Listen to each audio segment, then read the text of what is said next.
পম্পার হেসেলে তোমাদের সকলকে জানাই স্বাগত। আজকে আমি যেই রেসিপিটা তোমাদের সাথে শেয়ার করছি সেটা একদম সম্পূর্ণই বলতে পারো আমার বরমশাইয়ের আইডিয়া। মানে ও যে রান্নায় এত ভালো ভালো আইডিয়া আমাকে দেয় না, ওর আইডিয়াতেই আমি রান্নাগুলো করে ফেলি। কিছু কিছু রান্না তার সেটা সত্যিই খুব ভালো হয়। আমি লিচু খেতে চাওয়াতে হঠাৎ করেই ও আমাকে আজকে এই আইডিয়াটা দিল। আর কি, আমি এটাই ভাবলাম যে চলো, বলছে যখন একবার ট্রাই করে তো দেখাই যেতে পারে। আশা করি ভালো হবেই, কারণ এর আগেও যে আইডিয়াগুলো দিয়েছিল সেগুলোও কিন্তু খুব ভালো হয়েছে। তো চলো, এখানে দেখো আমি লিচু নিয়ে নিয়েছি, আর লিচুগুলোর বোটাগুলোকে ছাড়িয়ে নিলাম। আর অবশ্যই কিন্তু কাঁচা লিচুই নিতে হবে। আর এখন তো কাঁচা কাঁচাই লিচু পাওয়া যাচ্ছে আমাদের এইখানে, পাকা লিচুটা এখনও সেইভাবে দেখা যায়নি। তো কাঁচা লিচু দিয়েই করে দিই চলো। এখানে আমি বেশ কয়েকটা লিচু নিয়ে নিয়েছি, আর লিচুর বোটাগুলোকে আগে ফেলে দিয়ে তারপরে আমি এই যে খোসাগুলোকে কিন্তু ছাড়িয়ে নিচ্ছি। আগে যখন আমরা ছোট ছিলাম, এই লিচু দেখে মনে পড়ে গেল ছোটোবেলায় আমরা কি করতাম জানো, এই লিচুর যে বীজগুলো রয়েছে না, ওই বীজগুলো দিয়ে পাখা বানাতাম। তোমরা কে কে পাখা বানিয়েছো বলো তো? কিন্তু খুব মজার খেলনাটা হতো। আমরা সবাই মিলেই, প্রায় আমরা সব বান্ধবীরাই মিলে ওই রকম ছোট্ট ছোট্ট মুখটার মধ্যে একটা করে পেরেক গুঁজে, আর ওই যে সিগারেটের যে খাপগুলো আছে না, সেগুলোকেই পাখার ব্লেড করতাম কাঁচি দিয়ে কেটে, আর তার মধ্যে একটা করে ঝাঁটার কাঠি ঢুকিয়ে দিতাম এই ইয়ের মধ্যে, ওই বীজের মাঝখানটাতে। আর এত সুন্দর ওটা পাখার মতো ঘুরতো, আমরা ওটা নিয়ে কিন্তু খুব মজা পেতাম, মজা করে খুব খেলতাম সবাই মিলে ছোটোবেলায়। তো চলো দেখো, কথা বলতে বলতে আমি কিন্তু ওর খোসাগুলোও ছাড়িয়ে নিয়েছি লিচুর, আর এদিকে লিচুর কিন্তু বীজগুলোও ছাড়িয়ে নিচ্ছি। সত্যি কথা বলতে ছোটোবেলার সেই দিনগুলো এখনও মনে পড়ে। আমরা যে দেখো ছোটোবেলায় এত সুন্দরভাবে খেলেছি, আর আমাদের বাচ্চারা এখন কিন্তু বেশিরভাগই সবাই টিভি নালে মোবাইল, এই খেলা তো বলতে গেলে প্রায় উঠেই গেছে।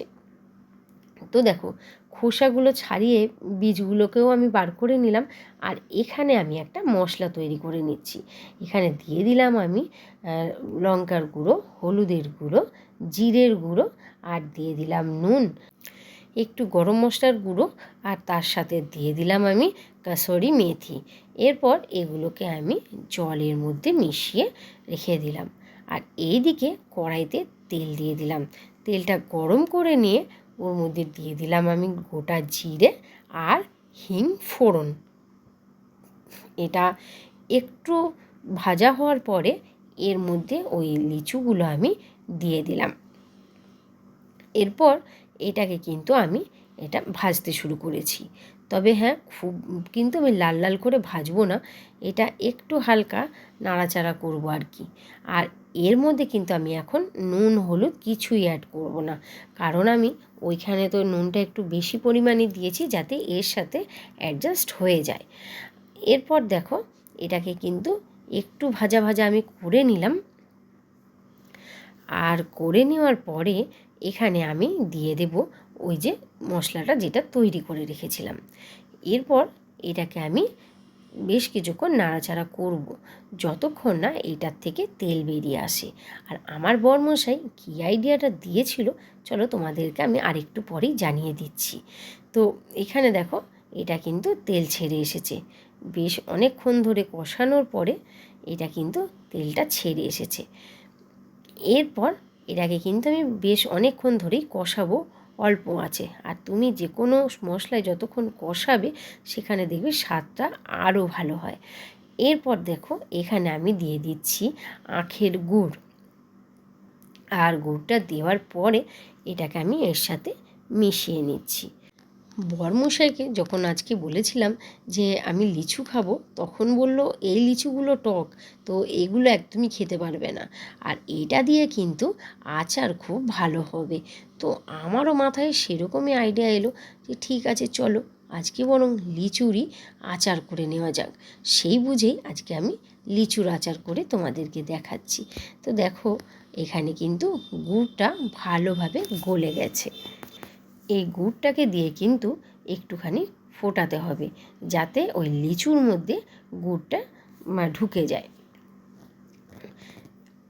এইভাবেই কিন্তু একটু নাড়াচাড়া করতে হবে, নাহলে যেহেতু অল্প গুড় দেওয়া রয়েছে তাই কিন্তু নিচে লেগে যেতে পারে এবং এটা পুড়েও যেতে পারে, তাহলে কিন্তু এটা তিতো হয়ে যাবে। তো এইভাবে আমি কিন্তু একটুখানি এটাকে ফুটিয়ে নেব। এই দেখো, তোমাদেরকে তো বলতে আমি ভুলেই গেছি যে যদি আমার এই ভিডিওটা ভালো লেগে থাকে অবশ্যই কিন্তু লাইক আর কমেন্ট করো। আর হ্যাঁ, যদি তুমি আমার এই চ্যানেলে নতুন এসে থাকো তাহলে কিন্তু চ্যানেলটাকে অবশ্যই সাবস্ক্রাইব করে দিয়ে পাশে থাকা বেল আইকনটি অবশ্যই বাজিয়ে দিও, তাতে আমি যখনই ভিডিও ছাড়বো সবার আগে তোমার কাছে নোটিফিকেশানটা পৌঁছাবে। তো এ দেখো, এটা কিন্তু আমার হয়ে গেছে, আর এটাকে আমি গরম গরমই সার্ভ করে দেবো। চাইলে তোমরা ঠান্ডা করেও এটাকে খেতে পারো।